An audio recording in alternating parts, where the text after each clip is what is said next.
Assalamualaikum warahmatullahi wabarakatuh. Ketemu lagi dengan saya Mr. Ik, tentunya di channel Mr. Ik ya. Dan di video kali ini Mr. Ik akan membahas soal SKB keguruan atau tenaga pendidik yang berkaitan dengan pedagogik. Dan insya Allah soal ini terupdate sesuai kisi-kisi terbaru. Karena nanti soal yang akan kita bahas itu kebanyakan pemecahan masalah, penalaran, TI dan yang lainnya. Karena memang pengalaman tahun lalu itu memang banyak soal-soal tentang pemecahan masalah dan penalaran serta TI. Oke, langsung saja soal yang pertama. Oh iya nih, sebelum kita ke soal, saya ingatkan buat teman-teman semua untuk klik like, share, dan subscribe channel ini biar Mr. Ik makin semangat untuk upload video-video yang insya Allah bermanfaat dan berguna bagi teman-teman semua. Oke, lanjut nomor 1. Di sini ada poin-poin. Ya, yang pertama kesesuaian dengan tujuan, yang kedua ketepatgunaan, 3 keadaan peserta didik, 4 ketersediaan, 5 kesempurnaan, 6 fleksibilitas. Pertanyaannya, manakah yang menjadi kriteria dalam pemilihan media pembelajaran? Nah, teman-teman di sini lihat di sini ya, untuk yang nomor 1 kesesuaian dengan tujuan itu betul ya, benar kriteria. Ketepatgunaan juga, keadaan peserta didik, ketersediaan juga, kesempurnaan ini bukan ya, bukan dari kriteria. Fleksibilitas ini juga. Jadi yang tidak termasuk kriteria adalah yang angka 5, karena di sini jawabannya ini ada 5, jadi A salah, yang B ini ada 5 salah, C tidak ada 5-nya, yang D ada 5-nya salah. Jadi jawabannya yang C. Lanjut nomor 2. Dalam proses pembelajaran matematika, khususnya ketika guru mengaitkan materi pelajaran dengan kebutuhan hidup sehari-hari, maka guru telah berupaya agar pembelajaran memungkinkan bagi guru untuk mengidentifikasi minat siswa terhadap titik-titik. A. Kesehatan, B. Status, C. Penampilan, D. Pekerjaan. Kalau kita lihat di sini adalah matematika ya, pembelajaran matematika mengaitkan dengan kebutuhan hidup sehari-hari. Di sini kalau kesehatan bukan ya, ini salah ya. Status juga bukan, penampilan apalagi, pekerjaan yang betul. Jadi jawaban yang benar adalah yang D. Lanjut nomor 3. Mohon maaf ini soalnya agak panjang ya, karena memang ini penalaran. Penetrasi TIK dalam pembelajaran semakin mendorong lembaga sekolah memanfaatkan teknologi canggih ini. Bukan saja sumber daya TIK memang begitu besar untuk memberikan kontribusi terhadap kualitas pembelajaran, tetapi sebagai bagian dari revolusi industri 4.0, siapapun tidak bisa menghindar terhadap hadirnya gelombang baru ini. Dari sudut pandang teknologi pendidikan, TIK memang terbukti memiliki sumber daya besar untuk membantu meningkatkan kualitas pembelajaran. Atas dasar argumen itu, mana pernyataan berikut yang benar? Opsi yang A, sebagai guru abad 21, guru harus menyesuaikan diri dengan cara kerja logika teknologi dan media, sehingga bagaimanapun guru harus mengikuti teknologi dan media. Di sini ada kata-kata harus mengikuti kehendak. Kalau menurut saya ini salah ya, tapi kita lihat jawaban yang berikutnya dulu. Yang B, tidak ada satu kekuatan apapun yang bisa menghentikan pengaruh teknologi dan media dalam dunia pendidikan. Karena itu, guru harus beradaptasi dengan perkembangan baru ini. Saya setuju dengan kata-kata yang terakhir ini, tapi yang ini kok agak maksa ya.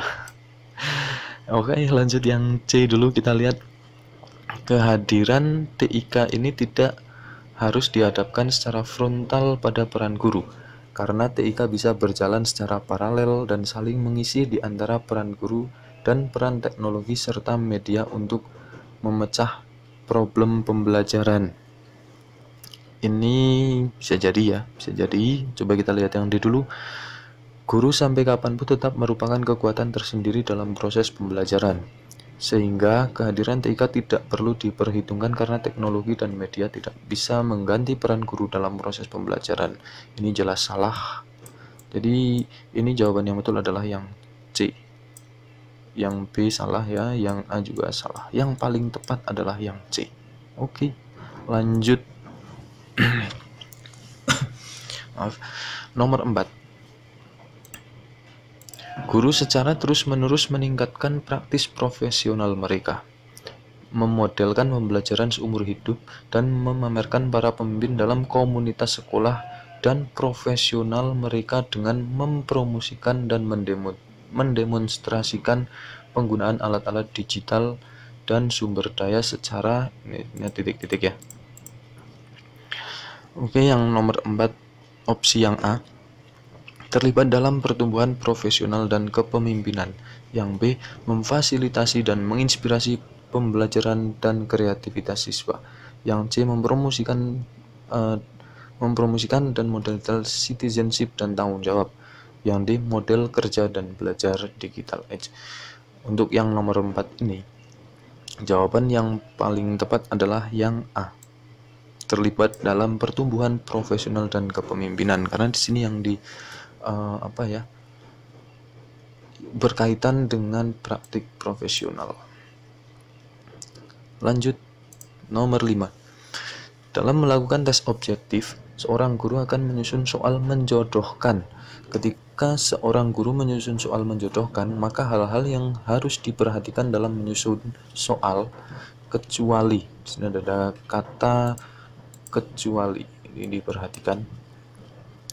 Yang A, pastikan petunjuk mengerjakan tes jelas. Ini betul.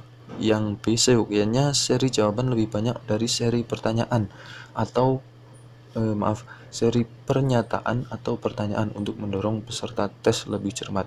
Ini juga betul. Yang C, seyogyanya seri pertanyaan atau STEM diberi urut dengan menggunakan nomor dan seri jawaban dengan menggunakan huruf. Kalau menjodohkan nomor dan huruf, itu betul. Bukan nomor semua, bukan huruf semua.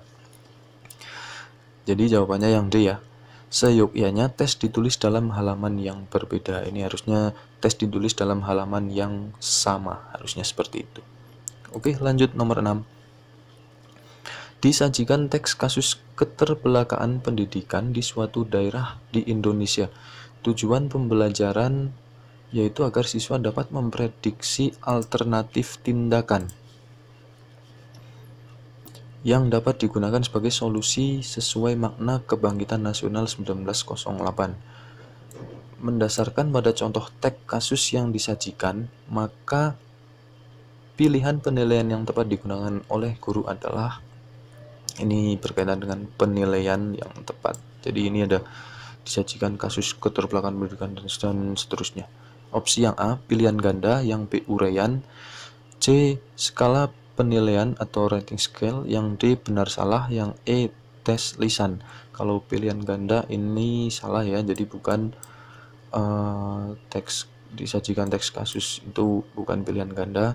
Uraian ini adalah jawaban yang benar ya, karena uraian itu siswa dapat memprediksi alternatif tindakan yang digunakan gitu. Skala penilaian juga salah, D salah, E juga salah. Jadi yang benar adalah yang B, uraian. Lanjut, nomor 7. Penilaian akhir yang dilakukan oleh guru diketahui beberapa siswa belum memenuhi ketuntasan belajar. Mendasarkan pada kasus tersebut, apa tindakan yang seharusnya dilakukan oleh guru untuk memanfaatkan hasil penilaian tersebut? Di sini ada beberapa siswa belum memenuhi ketuntasan belajar. Opsi yang A, memperbaiki program belajar, bisa jadi oke. Yang B, menyelenggarakan program remedi bagi siswa yang hasilnya rendah. Yang C. Mengadministrasikan hasil penilaian. Yang D. Menyusun laporan hasil penilaian. Jadi jawaban yang benar adalah yang B. Karena kalau misalkan ada beberapa siswa yang belum tuntas itu menyelenggarakan program remedial bagi siswa yang hasilnya rendah. Terus untuk yang hasilnya tinggi nanti dilakukan pengayaan seperti itu. Lanjut nomor 8. Elemen perubahan kurikulum 2013 terutama berkaitan dengan elemen yang perubahan kurikulum 2013. Opsi yang A, standar kompetensi lulusan, standar proses, standar isi, dan standar pengelolaan. Yang B, standar kompetensi lulusan, standar proses, standar penilaian, dan standar pembiayaan. Ini salah nih ya, pembiayaannya, jadi bukan yang B. Yang C, standar kompetensi lulusan, standar proses, standar pengelolaan, dan standar penilaian. Jadi yang D, standar kompetensi lulusan, standar isi, standar proses, dan standar penilaian. Jadi perubahan kurikulum 2013 itu kaitannya yang pertama adalah standar kompetensi lulus, semuanya ada. Yang kedua adalah standar isi. Jadi yang C salah, yang A juga salah, yang B tadi juga salah ya. Karena di sini untuk perubahannya itu adalah standar isi, standar proses, dan standar penilaian. Kalau standar pengelolaan bukan. Yang C ada standar pengelolaan. Jadi yang jawaban yang benar adalah yang D. Lanjut nomor 9. Pada proses pembelajaran, seorang guru menggunakan strategi pembelajaran deduktif dan induktif untuk menjelaskan materi pelajaran kepada siswa. Strategi pembelajaran deduktif dan induktif dimaksudkan untuk mengajarkan materi yang sifatnya A. Konsep, B. Fakta, C. Keterampilan, D. Prosedur. Jadi untuk strategi pembelajaran deduktif dan induktif itu adalah yang bersifat konsep. Jadi jawabannya yang A. Lanjut nomor 10. Pada RPP tertulis indikator 1. Peserta didik dapat mengucapkan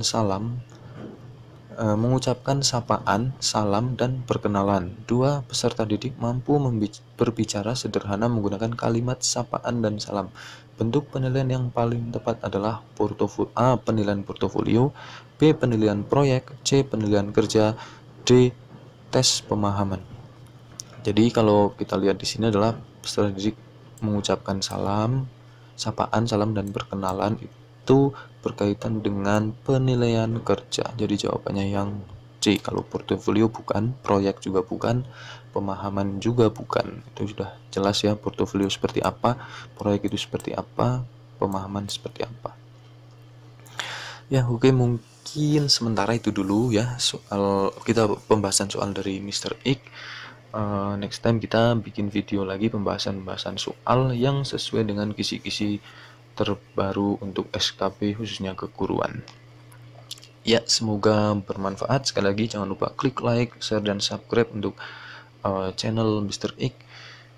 Dan tetap semangat para pejuang NIP belajar, walaupun kita belum tahu lanjut SKB atau tidak, tetap belajar, tidak ada salahnya untuk belajar.